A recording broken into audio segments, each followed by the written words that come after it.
La crise, visiblement, a déjà commencé au cœur de la dictature cubaine, parce que Trump a mis Cuba sous une double pression. D'autre part, le porte-avions USS Nimitz est apparu dans les Caraïbes, près de la route de pression sur Cuba, justement au moment où Trump vise le vieux noyau de la dictature et transforme l'affaire Castro en un avertissement brutal pour la Havane. En ce 21 mai 2026, le commandement sud des États-Unis a annoncé l'arrivée du groupe aéronaval du Nimitz dans la région avec des navires, des aéronefs et une force navale suffisante pour mettre n'importe quel régime sur la défensive. L'accusation contre Raúl Castro pèse déjà, mais ce qui augmente la peur à Cuba, c'est de voir Washington déplacer une puissance militaire réelle autour de l'île au même moment où la justice américaine sort le dernier Castro de sa zone de confort. La Havane peut bien répéter un discours de résistance, mais un porte-avions américain dans les Caraïbes ne passe pas inaperçu pour une dictature. Une dictature brisée, sans énergie, sans nourriture et sans morale face à son propre peuple. Si Trump a déjà placé le Nimitz sur l'échiquier et a en plus ouvert la voie judiciaire contre Castro, quelle sera la prochaine étape contre le régime cubain? La Havane parvient-elle encore à faire semblant de vivre normalement? Si la dictature cubaine connaît déjà des coupures de courant, la faim et la peur intérieure, que se passe-t-il dans ce dernier souffle du régime alors que le peuple cubain attend ce moment depuis 67 ans? Je vais tout te raconter, mais d'abord tu vas vouloir t'abonner à la chaîne pour rester bien informé. Des informations en temps réel, avec la meilleure qualité journalistique jamais vue. Selon le standard de crédibilité Milson Alves Global. Le département de la justice des États-Unis a rompu le silence sur l'affaire et a annoncé l'inculpation de Raúl Modesto Castro Ruz, aujourd'hui âgé de 94 ans pour complot, en vue de tuer des citoyens américains, 4 chefs d'accusation de meurtre et 2 chefs d'accusation liés à la destruction d'aéronefs.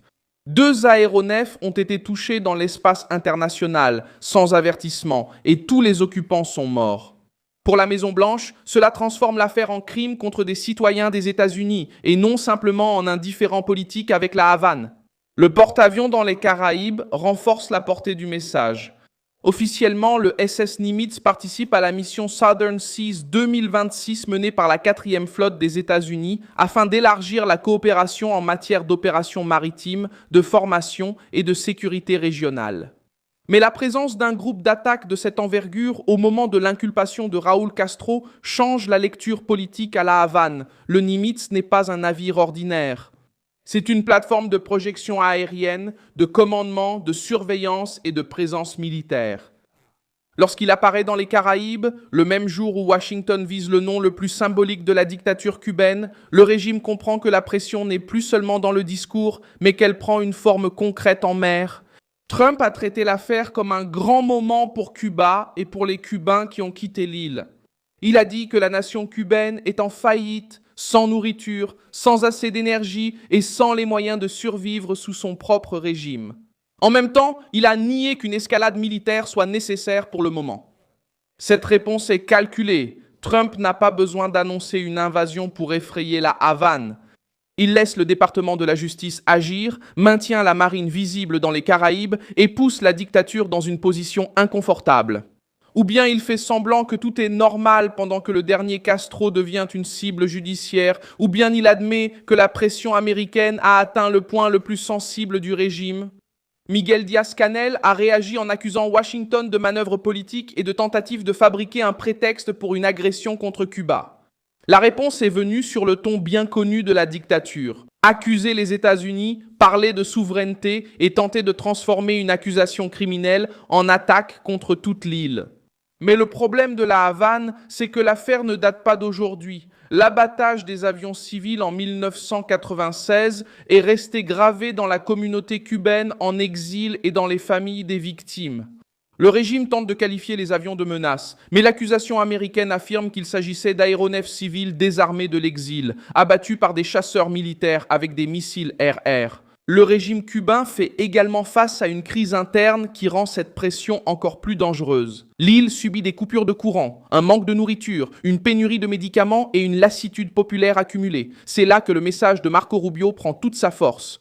Marco Rubio a souligné que la pénurie d'électricité, de nourriture et de carburant n'est pas seulement due à des causes extérieures, l'élite du régime ayant contrôlé des milliards pendant que la population subissait files d'attente, coupures de courant et pauvreté.